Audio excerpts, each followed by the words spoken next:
Paper कौन कौन बच्चा पढ़ा आज? किस किस ने पढ़ा है आज?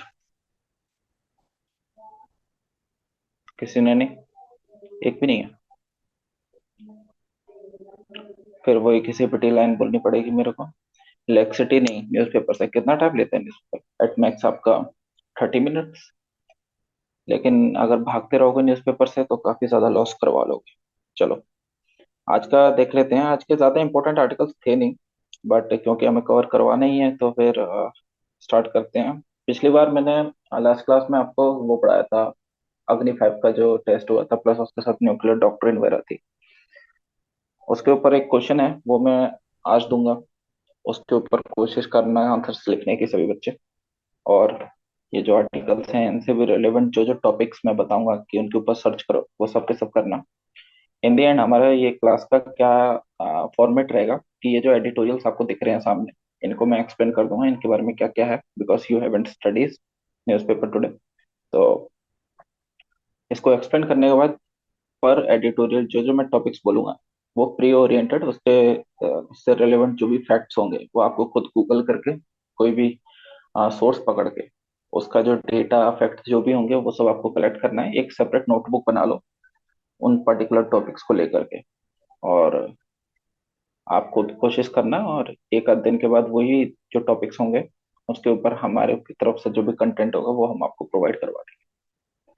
तो starting with this first editorial, ये है India's voter deserve a bond of probity. कोई बताना चाहेगा प्रोबिटी मतलब क्या होता है? प्रोबिटी है इंग्लिश वर्ड, जो समझ पा रहा है वो ठीक है। एक बार मैं हिंदी ट्रांसलेशन और चेक कर लूँ। कोई बताओ प्रोबिटी का मीनिंग क्या होता है?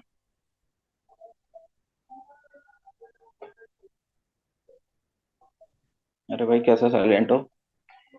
इत्तिशा, आपकी तो इंग्लिश यस अच्छी सर। है, आप ट्राई करो। सर मतलब ये कुछ ऐसा होता है जिसमें हम एक स्ट्रक्चर वे में किसी चीज को चलाते हैं, मतलब ये एक, मतलब मुझे वर्ड नहीं मिल रहा, जैसे कोई गाइडलाइंस तरह से हम हम्म, कह सकते हैं। हम्म, मतलब गाइडलाइंस हो थोड़ा गए, सा रूल्स हो पेरिफेरल है। गए, रेगुलेशंस हो गए। हम्म, सर ठीक है। मतलब चेक चेक तो नहीं हो क्या बेटा? सकता। जैसे प्रोब मतलब होता है चेक करना, टेस्ट करना। तो प्रोबटी मतलब चेक करना या टेस्ट करना हो सकता है क्या? हाँ, कोशिश तो अच्छी है। जैसे मैं हमारे भी पहले ऐसे ही मतलब, समझता था। यस, सर बोलो जैसे बोलो। मतलब ये प्रोबिटी मतलब ये रूल्स रेगुलेशन जो हमारे अंदर होता है, जो हम फॉलो करते हैं। जैसे कि एग्जांपल, कि मैं कहूँ कि मेरा बचपन से है कि हम चोरी नहीं करेंगे, हम झूठ नहीं बोलेंगे, तो ये एक प्रोबिटी होती है हमारी। हम्म, चलो कोशिश अच्छी है। एक बच्चा प्रोबेबिलिटी को कनेक्ट कर रहा है क्वेश्चंस करने से, फॉर एग्जांपल इन्वेस्टिगेट करने से, प्रोब से। और दूसरा बच्चा कर रहा है कनेक्ट काइंड ऑफ इंटेग्रिटी से। उसका मेन ये है कि जो मेरे प्रिंसिपल्स हैं मैं उनको तोड़ूंगी नहीं। प्रोबेबिलिटी मतलब सर होता है ईमानदारी। यस, सर प्रोबिटी अब ये तो बता दिया एथिक्स वाला बेटा। है, प्रोबिटी। हाँ जी, हाँ ये एथिक्स वाला ही है, इसीलिए हर साल आपको एक क्वेश्चन एथिक्स में प्रोबेबिलिटी पर मिलेगा ही मिलेगा। कोई भी पेपर उठा लो, डायरेक्टली या इनडायरेक्टली, इस टॉपिक पे एक क्वेश्चन एथिक्स में हर साल आता है। ओके, तो अगर हमें डेफिनेशन नहीं मालूम तो हम प्रॉपर एग्जांपल्स भी नहीं दे पाएंगे, और फिर आंसर्स को तो कैसे डील कर पाएंगे। बट स्टिल, आप बच्चों ने ट्राई किया, अच्छी बात है। जब आपका एथिक्स हो जाएगा तब में भी आप ज्यादा अच्छे से बता पाओगे। प्रोबेबिलिटी मतलब होता है हाईएस्ट लेवल ऑफ ऑनेस्टी, मतलब कि उससे ऊपर कुछ हो। तो यही वर्ड इसमें जोड़ रखा है कि इंडिया के जो वोटर्स हैं उनको भी एक तरीके का बॉन्ड होना चाहिए उनके पास भी। और वो भी किसका बॉन्ड? प्रोबेबिलिटी का। यहाँ पे बॉन्ड मतलब वो वाला नहीं, लिंकेजेस वाला नहीं। बॉन्ड मतलब जो इलेक्टोरल बॉन्ड वाला भी इशू चला था उसके ऊपर, कि just like political parties have electoral bond. तो उस बॉन्ड के जरिए पॉलिटिकल पार्टीज को पैसा मिल रहा है, लेकिन एक वोटर जो है उसको क्या, उसके पास भी एक तरीके का एक गवर्नमेंट के साथ बॉन्ड होना चाहिए जिसमें उसको हाईएस्ट लेवल ऑफ क्या ऑनेस्टी मिले, ईमानदारी मिले। तो ये एक अच्छा काइंड ऑफ वर्ड है। इस तरीके के वर्ड्स आपको ऐसे के टॉपिक्स में भी मिल जाते हैं। तो ऐसे वर्ड्स के लिए कस्टम करो अपने आप को, सो दैट कि अटको नहीं आंसर्स लिखते थे समय। इन टोटल इस एडिटोरियल में कहा क्या गया है, सारा क्वेश्चन इसी के ऊपर है कि इलेक्टोरल बॉन्ड जो था वो क्यों आया था, और उसका रीजन क्या था, और अब क्या उसमें इश्यूज हो गए, और अब क्या होना चाहिए। सारा खेल इसी चीज का है। पहले पैराग्राफ में ये वाली बात करी गई है कि एक अच्छा लॉ कब आता है, मतलब एक पब्लिक पॉलिसी कब आती है। तो उसका पहले तो ये क्राइटेरिया बता दिया गया कि एक अच्छा लॉ और अच्छी पॉलिसी कौन कौन सी होती है। थोड़ा सा ये ब्लर है, लेकिन समझ लो, मैं वर्बली बता रहा हूँ, उसी उसी के जरिए समझना। तो एक अच्छा लॉ या एक अच्छी पब्लिक पॉलिसी उसे माना जाएगा जो कि एम्बिगुअस नहीं होगी, यानी कि जो उसमें लिखा गया है वो क्लियर कट नहीं होगा कुछ भी। फॉर एग्जाम्पल, एक वर्ड है हमारे बीच में, कॉन्स्टिट्यूशन में बहुत चलता है, वो है क्या कहते हैं, फंडामेंटल राइट्स के लिए होता है ना, क्या कहते हैं आपसे, रीजनेबल रेस्ट्रिक्शन, है ना। अब रीजनेबल रेस्ट्रिक्शन एक वर्ड है जिसके आधार पर सारे फंडामेंटल राइट्स को कहीं ना कहीं रोकने की बात कही गई है कि हम ये राइट्स दे तो रहे हैं, लेकिन they are subject to reasonable restrictions. अब रीजनेबल रेस्ट्रिक्शन इतना बड़ा वर्ड है कि जिसके अंदर बहुत सारी डेफिनेशन आ सकती है, बहुत चीजें आ सकती हैं। आप किसे समझते हो रीजनेबल रेस्ट्रिक्शन? कुछ लोग बोलते हैं पब्लिक ऑर्डर, लेकिन पब्लिक ऑर्डर खुद भी अपने आप में कितना बड़ा वर्ड है। कि पब्लिक ऑर्डर में मतलब क्या आप समझते हो? क्या पांच लोगों ने विद्रोह किया, क्या उसे समझोगे? क्या एक राइट को समझोगे? क्या पूरी पूरी एक कम्युनिटी अगेंस्ट हो गई या फाइट हो रही है आपस में, क्या इसको समझोगे? किस किस लेवल को आप मानोगे पब्लिक ऑर्डर बिगड़ने को? ऐसे ही हेल्थ को लेकर के और भी एक मोरालिटी वर्ड ऐड कर रखा है। आप क्या मानोगे मोरालिटी? अलग अलग धर्मों और अलग अलग कल्चर्स के हिसाब से मोरालिटी की मीनिंग भी बदल जाती है। तो यहाँ पर क्या है, एम्बिगुइटी है वर्ड की, कि आ, उस वर्ड का एक क्लियर एक सिंगल डेफिनेशन नहीं हो सकती। तो एक पब्लिक पॉलिसी और एक अच्छा कानून वो होता है जिसमें ये एम्बिगुइटी नहीं हो। दूसरा, वो एनफोर्सेबल हो। ऐसा नहीं कि कानून आपने बोल दिया, अच्छे अच्छे शब्द तो बता दिए, लेकिन एनफोर्सेबल नहीं है, यानी उनको आप लागू नहीं कर सकते। Just for example, fundamental duties में एक है डेवलपिंग साइंटिफिक टेम्परामेंट, है ना। अब इसको गवर्नमेंट कैसे एनफोर्स कर सकती है? एक ये इसमें इनडायरेक्टली पार्टिसिपेट कर सकती है कि वो साइंटिफिक सब्जेक्ट्स को पढ़ा सकती है स्कूल्स में। लेकिन साइंटिफिक टेम्परामेंट यानी कि लोगों की जो सोचने की स्किल है वो साइंटिफिक लेवल पे ज्यादा हो, अगेंस्ट दी जो उनका कन्वेंशनल चीजें चली आ रही है। तो ये साइंटिफिक टेम्परामेंट को एक एनफोर्स करना बहुत मुश्किल चीज है। तो ऐसा भी चीजें नहीं होनी चाहिए लॉ में कि जो कि आप लागू ही नहीं कर सकते। प्रेडिक्टेबल, प्रेडिक्टेबल बोर्ड मतलब कि लॉ ऐसा होना चाहिए जो कि ऐसा नहीं कि पिछला लॉ था कि हम ये चीज बैन कर रहे हैं तो नेक्स्ट लॉ हम उस चीज को लागू कर रहे हैं, है ना। ऑल ऑफ अ सडन आप चीजें जो कर रहे हो उसी के ही फ्लो में वो चीजें होनी चाहिए। ओके। प्रेडिक्टेबल मतलब क्या, लोग समझ सकें कि यार अभी अगर लॉ अगर अब ये आया हुआ है एट प्रेजेंट तो ये चलता रहेगा। ये नहीं कि आज लॉ लागू हुआ, अगली गवर्नमेंट आ गई और उसने उसको हटा दिया। तो ये हो जाती है अनप्रेडिक्टेबिलिटी। फिर होती है अकाउंटेबिलिटी, ये तो सब जानते ही होंगे कि एक तरीके की आंसरेबिलिटी होती है। ये सब वर्ड्स आपके एथिक्स से ज्यादा रेलिवेंट हैं और इन वर्ड्स की आपको डेफिनेशन मालूम होनी चाहिए। ओके। अब इसी चीज को लेकर के इन्होंने ये बोला कि एक अच्छा कानून या पॉलिसी जो है वही होती है जब उसमें ये सब चीजें हों। और इस चीज को इन्होंने लिंक किया इलेक्टोरल बॉन्ड में। इधर साथ में इस जगह पे क्या बोल रखा है कि कोई भी कानून कोई भी पॉलिसी कब आती है, उसका आने का हमेशा एक ऑब्जेक्टिव होता है, और ऑब्जेक्टिव शुरू होता है एक प्रॉब्लम से। अनलेस कोई प्रॉब्लम नहीं है तब तक उस चीज के लिए कानून की जरूरत ही नहीं है। अगर सारे लोग इंडिया में रोड ट्रैफिक रूल्स फॉलो कर रहे होते शुरू से ही, और कॉन्शियसली फॉलो कर रहे होते, तो कभी ट्रैफिक लॉस की जरूरत ही नहीं है। किडनैपिंग नहीं हो रही होती तो किडनैपिंग का मेंशन नहीं होता आईपीसी में।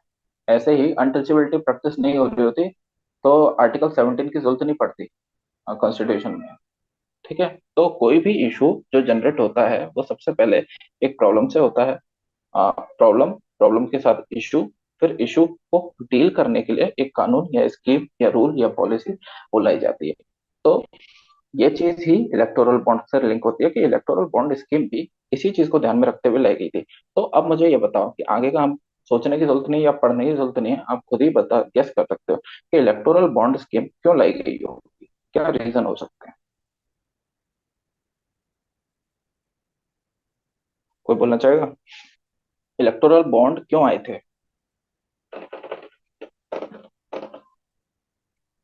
अरे यार कैसे साइलेंट मोड पे बैठे हुए हो? सर पारदर्शिता रखने के लिए। हम्म। ट्रांसपेरेंसी की जरूरत थी, लेकिन ट्रांसपेरेंसी या पारदर्शिता किस चीज से, मतलब किस चीज को लेकर? पहले क्या चीज पारदर्शी नहीं थी? एकदम कौन किसे क्या कहते हैं, कौन किसे दे रहा है वो, मतलब वो जनता हम्म को पता होना चाहिए कि क्या कहते हैं, कोई हम्म नहीं, मैं समझ रहा एकदम। हूँ। कोशिश अच्छी है। देखो, सुनो। सर इलेक्टोरल बॉन्ड जो प्रोडक्ट है। हाँ बेटा। सर इलेक्टोरल बॉन्ड लाया गया था ताकि जैसे जो पार्टी सत्ता में है उसके पास तो हो सके मनी हो हम्म सकता है, लेकिन जो पार्टी सत्ता पर नहीं है उसके पास हो हम्म सके उतना इनकम ना हो, जिसके कारण वो हम्म किसी कंपनी से इलेक्टोरल बॉन्ड साइन करवा करके वो चुनाव जीत हम्म। सके।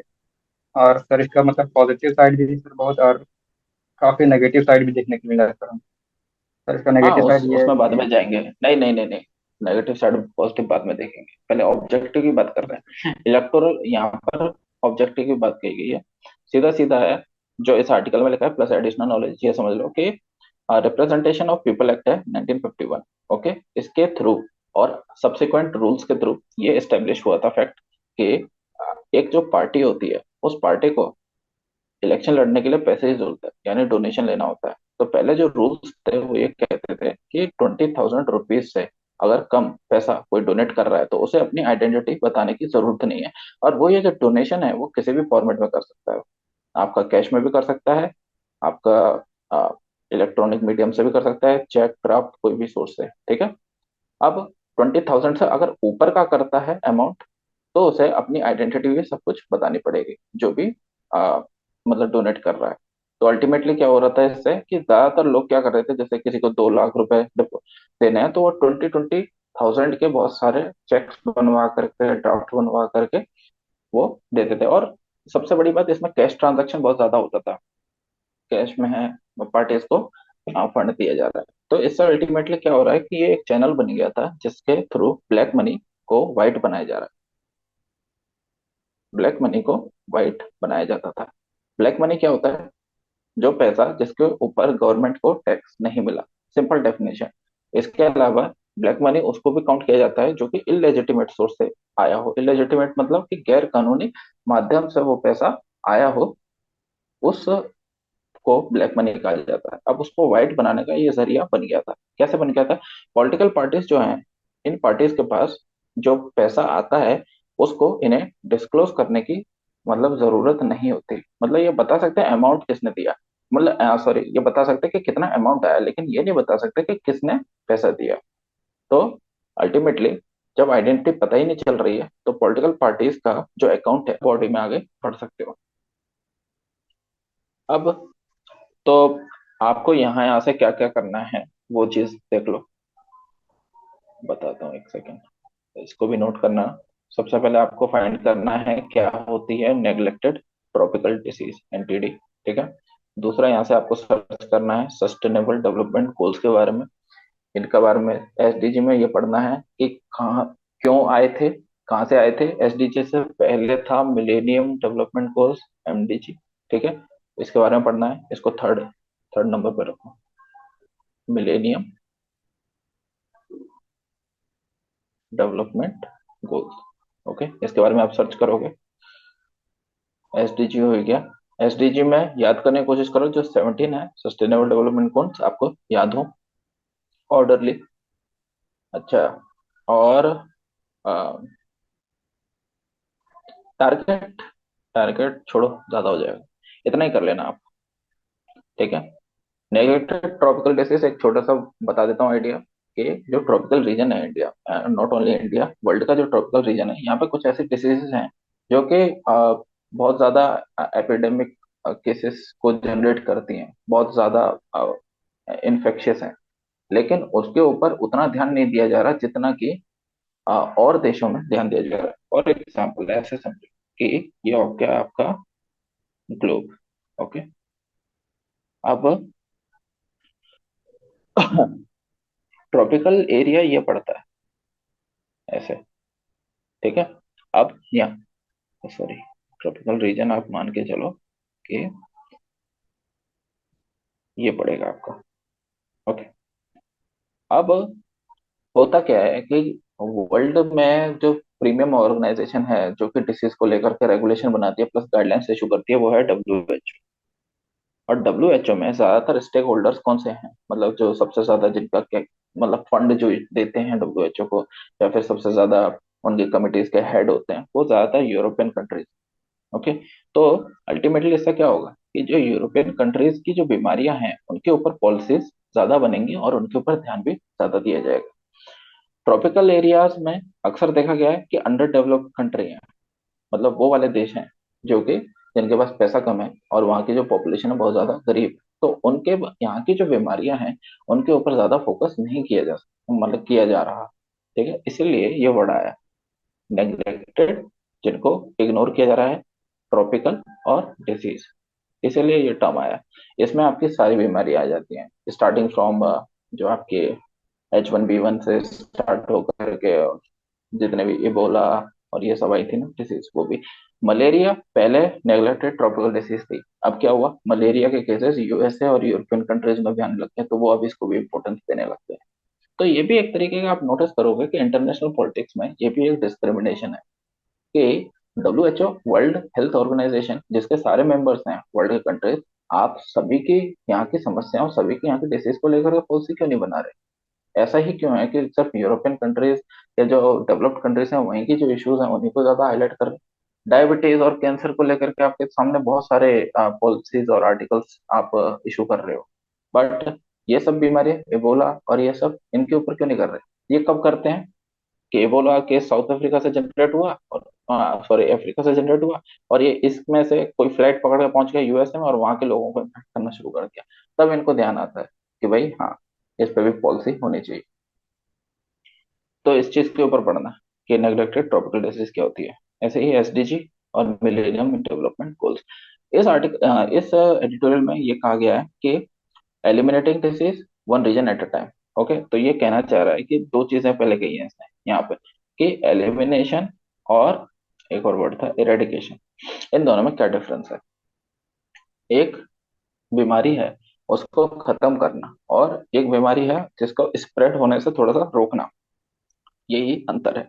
एलिमिनेशन मतलब होता है कि एक पर्टिकुलर एरिया है जहां पर बीमारी के और ज्यादा केसेस नहीं आ रहे हैं, मतलब और ज्यादा इन्फेक्शंस नहीं हो रहे। एरेडिकेशन क्या होता है कि कंप्लीटली उस बीमारी को होल्ड पे लेकर के आ जाना, कि भाई वो उसके वो वाली बीमारी कहीं पे भी आगे ट्रांसमिट नहीं हो रही है, यानी कि एरेडिकेशन मतलब ऐसा समझ लो कि एलिमिनेशन हो गया आपका which target of being zero term in defined area. तो यानी कि जो ये लोग हैं, अब इन लोगों को ये बीमारी हो गई, लेकिन इन लोगों से अब ये नए लोगों को स्प्रेड नहीं हो रही है। ओके, यहाँ पर आ जाता है एलिमिनेशन। एरेडिकेशन कहाँ से आ जाता है? कि इन तक ही सीमित है और इनमें से भी खत्म हो रही है। लेकिन हमें इतना माइक्रो डिटेल्स की तरफ सोचना नहीं है, इतना ध्यान रखना कि एलिमिनेशन एरेडिकेशन यूपीएससी में पूछेगा ना, तो आपको एक ही तरीके से मानना है, यानी खत्म कर। अब इसमें से एक इंपॉर्टेंट चीज कैच करने वाली वो ये है कि ये कह रहे हैं कि इंडिया में ज्यादातर जो पॉलिसीज बनती हैं वो इस तरीके से बनती हैं कि भाई हम टीबी को खत्म कर देंगे पूरे इंडिया से 2030 तक, जैसे यहाँ पे लिखा भी है। ओके, ऐसे ही मलेरिया को एंड कर देंगे, क्योंकि हमने इससे पहले पोलियो को एंड कर रखा है पूरे पैन इंडिया में। अब ये वाली जो पॉलिसी है, ये उतनी ज्यादा प्रैक्टिकल नहीं है आज के टाइम पे, कि पूरे एक बहुत बड़े देश इंडिया जैसे कंट्री जहाँ पे इतनी डाइवर्सिटी है, अलग अलग इकोलॉजिकल कंडीशंस हैं, अलग अलग ट्राइब्स हैं, अलग अलग कल्चर्स हैं, तो वहां पर आप साइमल्टेनियसली एक ही टाइम पे सबके सामने, सबके अंदर से वो वाली बीमारी खत्म कर दो। For example TB. तो टीबी अलग अलग कंडीशंस की वजह से हो सकती है। टीबी एक स्मोकर को भी हो सकती है, लेकिन टीबी एक महिला को भी हो सकती है जो कि वुड या फिर मतलब आप कह सकते हो ना, जो लकड़ी वकड़ी पे खाना बना रही है। तो कॉज एंड इफेक्ट रिलेशनशिप भी होता है, जिस वजह से वही बीमारी ट्रांसमिट और लोगों को अलग अलग वजहों से हो रही है। तो इसके लिए सबसे अच्छा माध्यम होता है वो है हमारा कि एक पूरे कंट्री को उनमें टारगेट करो कि कहाँ कहाँ पर ये जो डिसीज है वो सबसे ज्यादा प्रिवेलेंट है, कहाँ कहाँ पर सबसे ज्यादा मात्रा में, और एक एक करके उस रीजन को टारगेट करते रहो और वहां वहां पे खत्म करते जाओ। ओके, ऐसे करके आप इजीली या जल्दी कर पाओगे। और इसके फायदे भी इन्होंने बताए। इसके फायदे क्या है कि आपको एक तो फाइनेंशियली कम बर्डन आएगा। फाइनेंशियली बर्डन क्यों कम आएगा? ऑब्वियसली आप पूरे इंडिया में कोई स्कीम को इकट्ठे एक साथ लागू करना चाहोगे तो आपको बहुत ज्यादा ह्यूमन रिसोर्स, बहुत ज्यादा पैसा चाहिए इकट्ठा एक झटके में लागू करना। और वहीं पर ही पहले क्या करोगे, एक एक रीजन को कवर करोगे, फिर यहाँ पे सक्सेस, फिर इधर कवर करोगे, फिर यहाँ से कवर करोगे। तो इस तरीके से आपके लिए फाइनेंशियली साउंड रहेगा। दूसरा, एडमिनिस्ट्रेशन के लिए भी, प्रशासन के लिए भी आसान होगा। तीसरा कि आप यहाँ से जो डेटा जो है वो भी इकट्ठा कर पाओगे और फिर एडिक्वेट मॉडिफिकेशन भी कर पाओगे। सबको समझ तो आ रहा है ना? Yes sir. ओके। अच्छा बताया भी नहीं कि रिकॉर्डिंग ऑफ। हाँ ठीक है। तो पहली बात तो आर्थिक रूप से आ, इकट्ठा लागू करना आसान नहीं है। ओके, तो रीजनली एक एक रीजन को टारगेट करते चलोगे तो आर्थिक रूप से अच्छे से कर पाओगे। एडमिनिस्ट्रेशन के लिए आसान होगा, प्रशासनिक तौर पे। एडमिनिस्ट्रेशन में कौन आएगा आपका?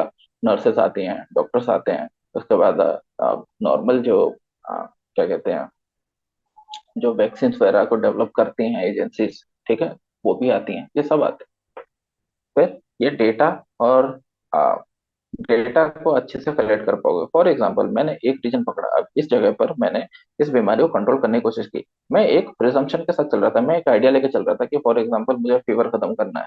अब फीवर इज नॉट अ बीमारी, ठीक है, वो एक सिम्टम है, बट आप एग्जाम्पल के तौर पर समझो। तो मेरे को मालूम है कि पैरासीटामोल से इस फीवर को खत्म किया जा सकता है या फिर रोका जा सकता है। तो मैंने इस रीजन में इसको टारगेट करने की कोशिश की, बट अल्टीमेटली क्या मेरे को पता चला कि ये पैरासीटामोल इधर काम नहीं कर रहा है। तो मेरे पास ये डेटा आ गया ना कि ये वाली दवाई इस डिसीज के लिए इनफेक्टिव है। तो फिर मैं उसके लिए दूसरी दवाई को टारगेट करूंगा, फिर तीसरी दवाई को टारगेट करूंगा। फिर उधर से मेरे को एक रीजन से एक एक्सपीरियंस मिल गया कि हाँ, इस डिसीज को कंट्रोल करने के लिए इस रीजन में मेरे को ये प्रोसेस अपनाना है। अब मैं जब नेक्स्ट रीजन में जाऊंगा तो मैं ये पुराने वाला जो आइडिया था ना, इसको एलिमिनेट करके फिर इस आइडियाज के ऊपर इसको टारगेट करने की कोशिश करूंगा। और होगा क्या कि मेरा टारगेट करने की कैपेसिटी और उस चीज को फील करने की, मतलब उस बीमारी को कंट्रोल करने की जो मेरी एफिशिएंसी है वो बढ़ेगी।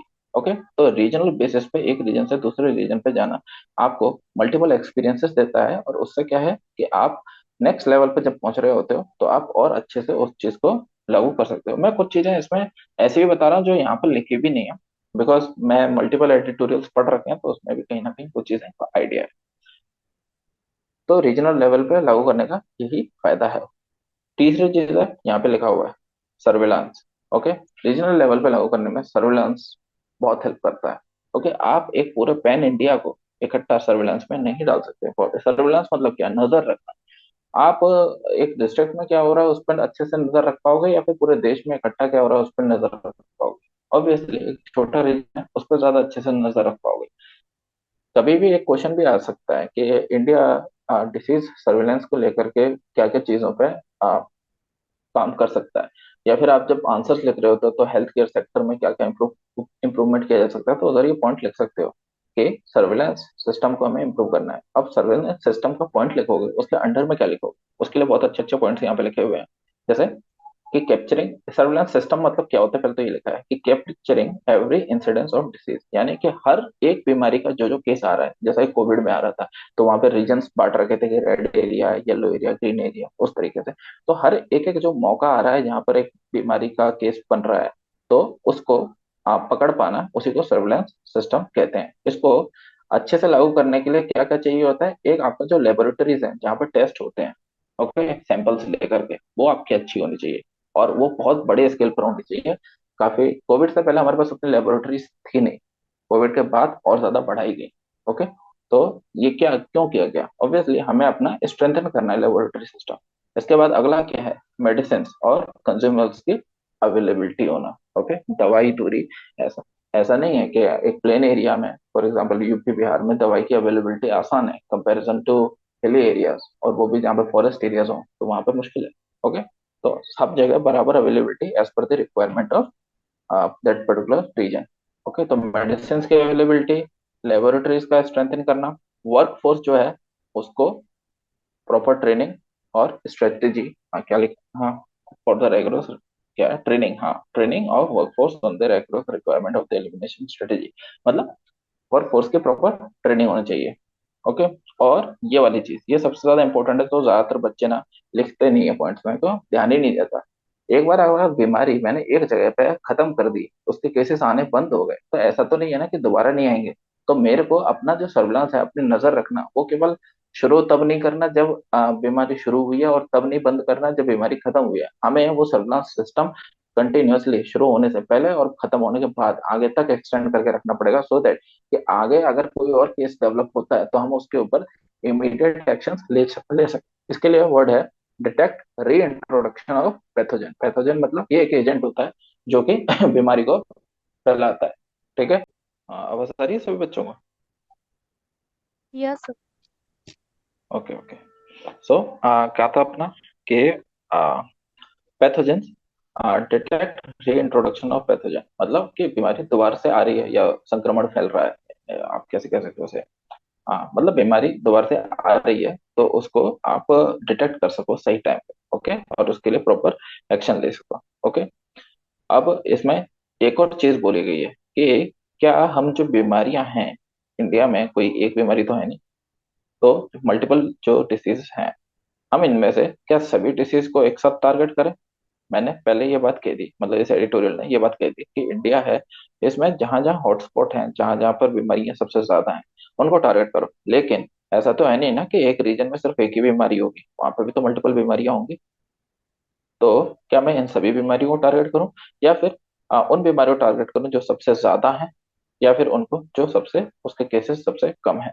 तो ये एडिटोरियल ये रिकमेंड करता है कि उन बीमारियों को टारगेट करो जो जिनके केस सबसे कम है, बिकॉज जिनके केस सबसे कम होंगे इनको एलिमिनेट करना ज्यादा आसान हो जाएगा। क्यों? क्योंकि केस कम होंगे तो कम लोग इन्फेक्टेड होंगे, और उनके लिए सर्वेलांस करना, उनके लिए मेडिसिन प्रोवाइड करना, उनके लिए सब चीज, मतलब जितनी भी चीजें आप कर सकते हो वो सब आप इजिली कर पाओगे। ओके। तो यहाँ से एक कहीं ना कहीं एक पर्सपेक्टिव डेवलप करो कि एडमिनिस्ट्रेशन में भी आप इस चीज को अप्लाई कर सकते हो।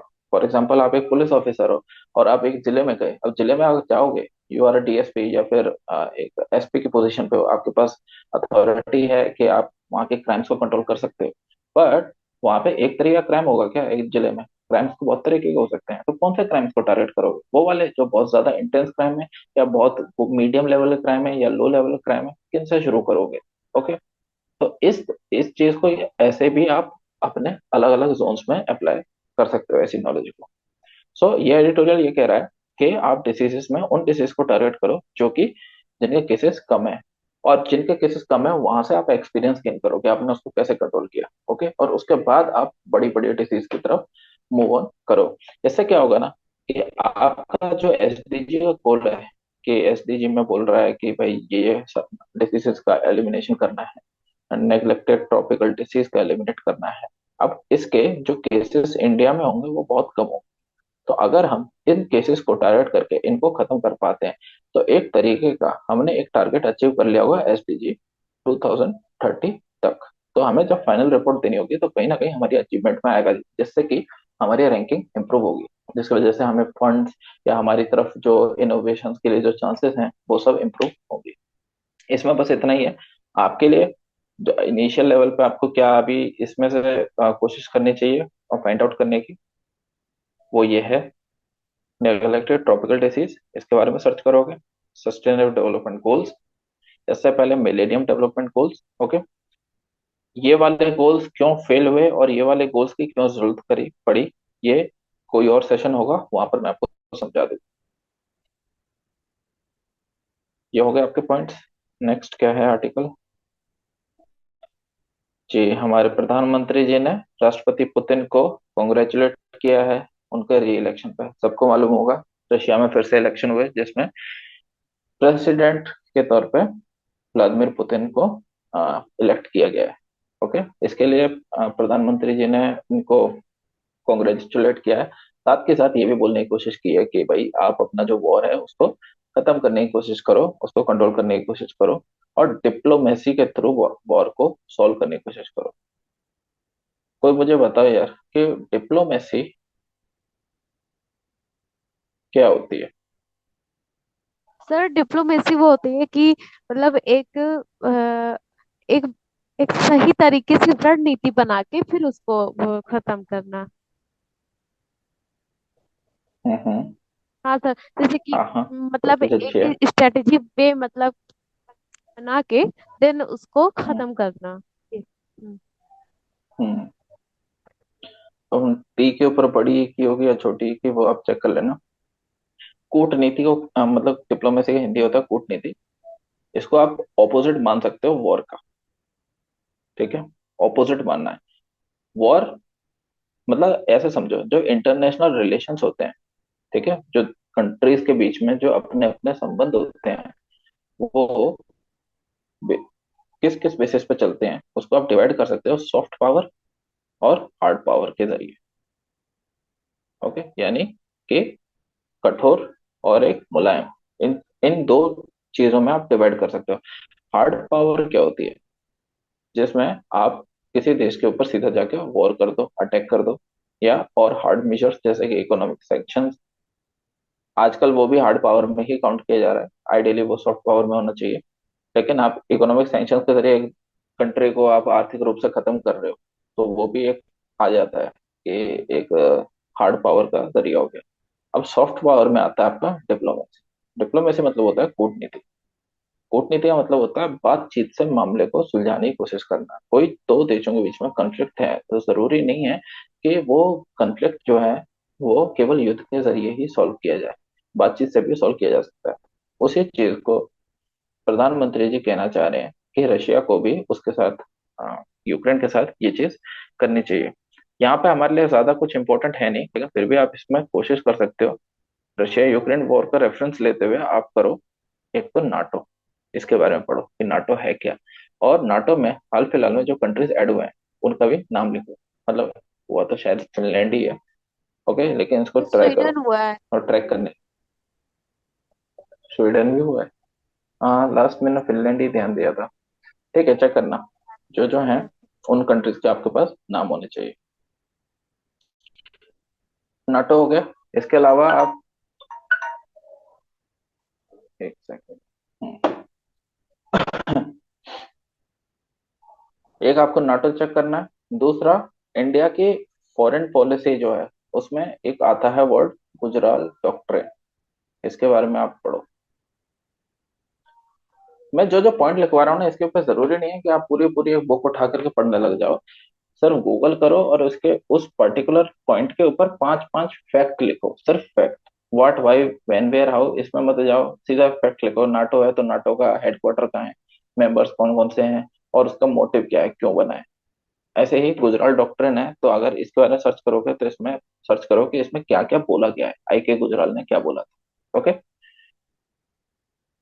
जब इंडिया की फॉरेन पॉलिसी पढ़ोगे ना, कि विदेश नीति, तो उसमें बहुत बड़ा टॉपिक आता है गुजराल डॉक्ट्रिन का, क्योंकि ये रिसेंट मोस्ट डॉक्ट्रिन है जो कि दी गई थी। ओके, तो इस चीज को आप, हाँ, कवर करोगे।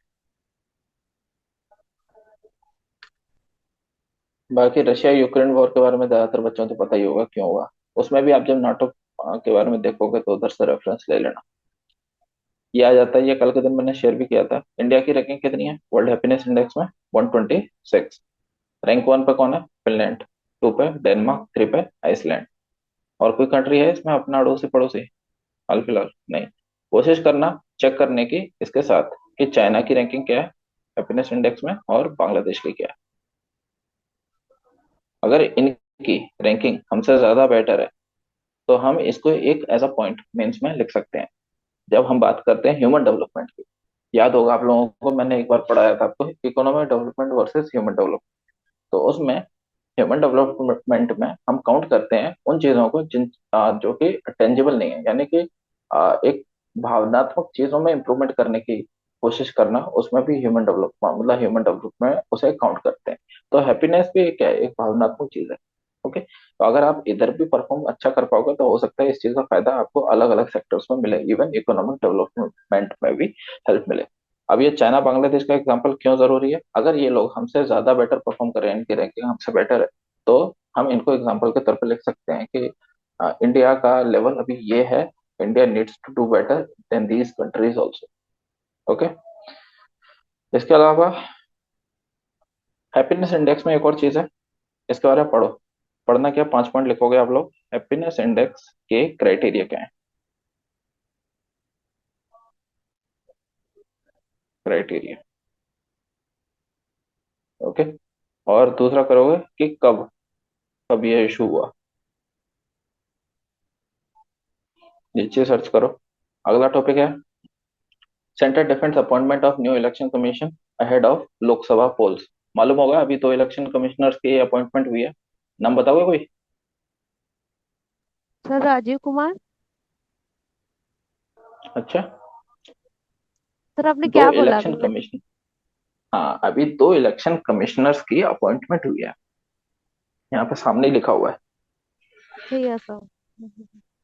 हम्म, एक है सुखबीर सिंह संधू और एक है ज्ञानेश कुमार। ठीक है, इन दो का अपॉइंटमेंट हुआ है। और अनूप चंद्र पांडे, ये रिटायर हो गए थे, और एक ने अभी रेजिग्नेशन दिया था, अरुण गोयल जी। इनके ऊपर काफी बवाल भी हुआ था जब इनका अपॉइंटमेंट हुआ था। यहाँ पर हुआ क्या है, सुप्रीम कोर्ट में गए हैं कि भाई आपने इलेक्शन कमिश्नर्स को अपॉइंट कर दिया, दो हैं, और इनको आपने बहुत जल्दबाजी में अपॉइंट किया है, आपने शायद फेवरेट लोगों को अपॉइंटमेंट दे दिया है, तो ये अपॉइंटमेंट शायद वैलिड नहीं है और इसका असर लोकसभा इलेक्शन पर हो सकता है। तो इसके खिलाफ सुप्रीम कोर्ट में गए। पहले था याचिका इस बारे में कि आप इनका जो अपॉइंटमेंट है इन्हें रोक दो, सुप्रीम कोर्ट ने मना कर दिया कि नहीं हम नहीं रोकेंगे, हम इस केस के ऊपर तहकीकात कर सकते हैं, आगे हियरिंग ले सकते हैं। तो हियरिंग में अब ये वाली बातें छिड़ रही हैं कि इनका अपॉइंटमेंट इम्पार्शियल तरीके से नहीं हुआ। ठीक है, अब यहाँ से आप लोगों के लिए क्या जरूरी है, अभी रिसेंटली इलेक्शन कमीशन एक्ट आया था, amendment act, election commission act 2023। Okay, अब इस एक्ट में अमेंडमेंट किया था सुप्रीम कोर्ट के दिए गए जजमेंट का। सुप्रीम कोर्ट ने एक जजमेंट दिया था कुछ टाइम पहले, उसमें उन्होंने बोला था एक कमिटी होगी, वो कमिटी अपॉइंट करेगी इलेक्शन कमीशन को, उसमें 3 मेंबर होंगे। वो आप लोगों को मालूम ही होंगे कौन कौन से थे, कोई बताना चाहेगा? सर मतलब प्रधानमंत्री और लोकसभा के जो अपोजिशन लीडर हैं और एक चीफ हाँ जस्टिस हाँ। Of India. Leader of opposition, prime minister और सीजीआई, इन तीन में से 3 में वोटिंग होगी 2:1 के रेशियो से। दो वोट जिसकी तरफ पड़ गए वही, उसी का ही डिसीजन माना जाएगा, और अल्टीमेटली क्या होगा कि एक इलेक्शन कमिश्नर का अपॉइंटमेंट होगा। ओके, इसके बाद क्या हुआ कि पार्लियामेंट ने इलेक्शन कमीशन एक्ट लेकर के आया। उस एक्ट में कहा गया कि नहीं, हम सीजेआई जो है चीफ जस्टिस ऑफ इंडिया, इसकी जगह किसको रखेंगे, एक मिनिस्टर, जो कि अपॉइंटेड बाय कौन कौन होगा, किसने अपॉइंट किया होगा, प्राइम मिनिस्टर के द्वारा, यानी प्रधानमंत्री के द्वारा नियुक्त एक मंत्री होगा, वो सीजेआई की जगह होंगे। यानी कि अब कौन मेंबर है, प्राइम मिनिस्टर है, लीडर ऑफ अपोजिशन है, सीजेआई की जगह आपके हैं अब minister appointed by the prime minister. Okay, बता तो दिया है लेकिन फिर भी इसके बारे में एक नोट डाउन कर लेना। आज आपको मालूम है, 1 साल के बाद इतना ध्यान रहेगा कि नहीं रहेगा, डोंट नो, तो नोट्स बनाते चलो। तो इलेक्शन कमीशन एक्ट में अमेंडमेंट हुआ, इसमें कौन सी कमेटी होगी, उस कमेटी के मेंबर्स कौन से होंगे ये लिखना है। दूसरा लिखना है कि कौन सा सुप्रीम कोर्ट का जजमेंट था, विच जजमेंट, किस जजमेंट में क्या नाम था उसका, केस का, कि इस केस में ये डिसीजन लिया गया था। ओके, चेक करना, अनूप कुमार कुछ ऐसा ही केस था। ये हो गया, इसके अलावा क्या रह गया, एक ही आर्टिकल है, ये इंपॉर्टेंट है, इधर से इसके बारे में बता देता हूँ। Why has Karnataka banned certain colouring agent, Karnataka ने कुछ कलरिंग एजेंट उनको बैन किया। कलरिंग एजेंट क्या होता है, खाने में जो कलर मिलाया जाता है रंग देने के लिए, रोगन कहते हैं जिसे। तो ये कुछ जो रंग रंग डालने वाले जो होते हैं खाने में, उनके ऊपर बैन किया है। कर्नाटका तीसरा स्टेट है इंडिया में जिसने कुछ एजेंट्स को बैन किया है। अभी तक क्या होता था कि आप डाल सकते हो, लेकिन आप इतनी मात्रा में डालोगे, इस बेसिस पे रूल थे कि आप कलर एजेंट डालो लेकिन इतना ही डालो, इससे ज्यादा नहीं। अब क्या है, स्टेट्स बैन करना स्टार्ट कर रखे हैं। कौन कौन से स्टेट ने पहले बैन किया है, एक तमिलनाडु ने बैन किया है, एक गोवा ने बैन किया है। इससे पहले कर्नाटका ने जो बैन किए हैं उनके नाम क्या क्या हैं, वो ये रहे, रोडामाइन बी, सनसेट येलो, टेट्राजाइन, और ये कर, आ, कुछ है, साफ साफ सा क्लियर नहीं है, कार्नोल साइन, जो भी है इसको पढ़ लेना। ठीक है, ये चीज है, ये 4 एजेंट हैं। मैं ये वाली चीज इतनी माइक्रो डिटेल की क्यों बता रहा हूँ, हर साल प्री में एक क्वेश्चन या 2 क्वेश्चन ऐसे आते हैं जिसमें वो आपको कुछ ना कुछ आड़े टेढ़े केमिकल्स के नाम दे देगा, साइंस एंड टेक का क्वेश्चन आता है, केमिकल्स के नाम दे देगा और उसको बोलेगा कि ये चीज फलानी चीज में होती है कि नहीं होती है। फॉर एग्जाम्पल एक साल क्वेश्चन आ गया था कि इलेक्ट्रॉनिक प्रोडक्ट्स में इनमें से कौन कौन से एलिमेंट्स पाए जाते हैं। तो 7 एलिमेंट्स के नाम थे, उसमें से एलिमिनेट करना था और बताना था कि इसमें से कौन कौन से पाए जाते हैं, कौन कौन से नहीं पाए जाते। सर मतलब ये जैसे तो कर्नाटका ने बैन किया है, वैसे मतलब सब मतलब जितनी भी कंट्री है करना चाहिए, क्योंकि बच्चे हैं कॉटन कैंडी खाते हैं, उनको क्या ही पता है कि इसमें क्या पड़ा है, और पता नहीं क्या क्या। वेरी गुड, तुमने पढ़ा है ये आर्टिकल। दिया सर, मैंने पढ़ा है। वेरी गुड यार, और बच्चे भी इंस्पायर हो यार, ये बच्चा रेगुलरली न्यूज़पेपर पढ़ता है, इतना आपको वो रहना चाहिए, अटेंटिव। ओके हेमेंद्र, आप कोशिश करो पढ़ने की, न्यूज़पेपर डेली। Very good. तो देखो ये वाले जो केमिकल्स हैं इनके नाम आपको ध्यान में होने चाहिए, एक कोने में कहीं पे लिख लेना ये 4 केमिकल्स के नाम। ठीक है, इसको अभी लिख लो, लिखवा देता हूँ मैं। रोडा माइन बी पहला, जो जो बैन किए गए। फिर सनसेट येलो, तीसरा टेट्राजाइन, टेट्राजाइन। और चौथा है कार्नोसिन, इसका कहीं और भी तो लिखा होगा।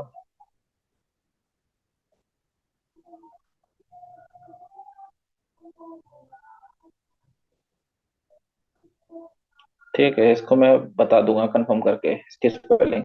सर ये चार कार्टाजाइन ऐसा कुछ था। हाँ बेटा, इसमें टी तो पता नहीं चल रहा है, एक तो स्क्रीनशॉट इतना बेकार सा आया है। अब स्पेलिंग मैं अभी आपको टेक्स्ट कर दूंगा ग्रुप पे। तो ये आप नाम लिख लो। आ, और इसको लेकर के क्या आ सकता है, अब ये सुनने में ऐसे वर्ड लग रहे हैं कि पता नहीं क्या एलिमेंट है या कोई दवाई का नाम है, कोई भी इसमें कंफ्यूज हो जाएगा। तो वो क्या करेगा यूपीएससी चालाकी से कि इसमें से फूड के कलरिंग एजेंट कौन कौन से हैं उसके नाम बताओ, और उसमें 10 मतलब 10 क्या 5 4 5 एग्जाम्पल दे देगा। और इनमें से आपको ढूंढना पड़ेगा, इनमें से एक दो के नाम लिखे होंगे। तो आप अगर एक दो भी, अगर एक दो छोड़ो एक को भी अगर आप ढूंढ पाओगे तो उसी के बेसिस पे आप पॉइंट को एलिमिनेट करके आंसर निकाल सकते हो। ठीक है, तो रोडामाइन, सनसेट येलो, टेट्राजाइन, इनको बैन किया गया है। लेकिन बैन केवल कर्नाटक में है, इसका मतलब ये नहीं है कि और स्टेट्स में यूज नहीं हो रहा, वहां पे अभी भी यूज हो रहा है। अब आप ऐसे ही समझ लो कि जो हम बोलते हैं ना कि साउथ के कंट्रीज, साउथ के जो स्टेट्स हैं वो ज्यादा एडवांस हैं। क्यों है एडवांस भाई, वो इन चीजों पे ध्यान दे रहे हैं ना। Tamil Nadu south, Goa south, Karnataka south, कहीं पे आया कि यूपी ने बैन कर दिया, बिहार ने बैन कर दिया? क्यों नहीं आया? कोई फर्क ही नहीं पड़ता हेल्थ एजेंट पे, वो इतने माइक्रो लेवल पे ध्यान दे रहे हैं कि कलरिंग एजेंट कौन सा बेकार यूज हो रहा है। हम लोग यहाँ पर ऊपर एंसेफेलाइटिस जैसी बीमारी को डील नहीं कर पा रहे। इससे आगे बढ़ो, इसमें एक इम्पोर्टेंट है वो ये है, बाकी इसमें फालतू का बोल बच्चन है, यही अपना इम्पोर्टेंट था। अपने को इसमें से क्या क्या फाइंड करना है, एक क्या है ना, FSSAI एक्ट। ठीक है, फूड सेफ्टी स्टैंडर्ड्स एक्ट 2006, इसके बारे में पढ़ो और इसके बारे में नोट्स बनाओ। 5 पॉइंट का नोट बनाना है कि ये क्या है एक्ट, क्यों है एक्ट, इसके मेजर प्रोविजन क्या है, सबसे ज्यादा इंपॉर्टेंट प्रोविजन क्या है। ओके, और इसको सर कौन सर एनफोर्स जो करती है इसके। हाँ, सर मतलब जो चौथा था उसको कार्मोसिन। क्या नाम? कार्मोसिन, कार CARMOI। हाँ हाँ। कारमोलसेन, हम्म। कारमोलसेन, यही है। Yes sir, red okay colour good, देता थैंक है। यू। हाँ, कार्मोलसेन है, इसको भी लिख लेना। और ये एक्ट है FSSAI एक्ट, इसके बारे में जो भी आपको मिले वो एक नोट बनाना है। तो आज आपके पास कितने सारे पॉइंट्स हो गए, इन सभी के बारे में आप सभी को सर्च करना है। नेक्स्ट 1 घंटा बैठो आराम से और इसके ऊपर सर्च करो सबके सब कि ये पॉइंट्स दे रखे हैं। फिर भी मैं रिपीट कर देता हूँ, जो जो लिख नहीं पाए होंगे। FSSAI एक्ट पे आपको सर्च करना है, हैप्पीनेस इंडेक्स क्राइटेरिया क्या है वो सर्च करना है, चाइना बांग्लादेश की रैंक क्या है साइड में कहीं पे लिखना है। इसके अलावा इलेक्शन कमीशन के बारे में पढ़ना है कि आर्टिकल 324 में क्या लिखा हुआ है, कॉन्स्टिट्यूशन में क्या लिखा है, और इलेक्शन कमीशन एक्ट जो 2003 का अमेंडमेंट है उसमें कौन सी कमेटी के बारे में लिखा है। और वो जो जजमेंट है, कौन सा जजमेंट में सुप्रीम कोर्ट ने CJI को भी मेंबर बनाया था कमेटी का। ओके, इसमें डिप्लोमेसी वाले में इसमें नाटो और गुजरात डॉक्ट्रिन के बारे में देखना है। आई होप आप सभी ने लिख लिया होगा। इसके बाद ये था neglected tropical disease, SDG goals, millennium development goals, इन 3 के बारे में आपको लिखना है कहीं ना कहीं, मतलब ढूंढ के। और कहाँ गया, हाँ, इलेक्टोरल बॉन्ड के बारे में सर्च करना है कि क्या है। ओके, बस आज इतना ही काम करो, ये 7 8 9 टॉपिक्स हैं, इतना कर लो। बाकी हमने जैसे ही टाइम मिलता है हम इसके लिए एक ऑफिशियल प्रॉपर पीडीएफ जो है वो आपको प्रोवाइड कर देंगे, बट डजंट मीन कि आप लोग खुद कोशिश ना करो, ठीक है। और ओके हेमेंद्र, सर। इंग्लिश वाला न्यूज़पेपर डेली शेयर किया जाता है पीडीएफ में, आप पीडीएफ में पढ़ सकते हो। हाँ जी, सही कह रहे हैं सर, डेली सुबह विदाउट एनी, क्या कहते हैं उसे, एब्सेंस, हर हर दिन और हाँ इंग्लिश डेली न्यूज़पेपर आता मिलता है है। जी। ओके शिवानी, शोभा, हेमेंद्र, चलो ठीक है, यहीं पे सेशन एंड करते हैं, ठीक है। और okay sir, thank you sir. All the okay चलो, बेस्ट, ऑल द चलिए, बेस्ट। ओके।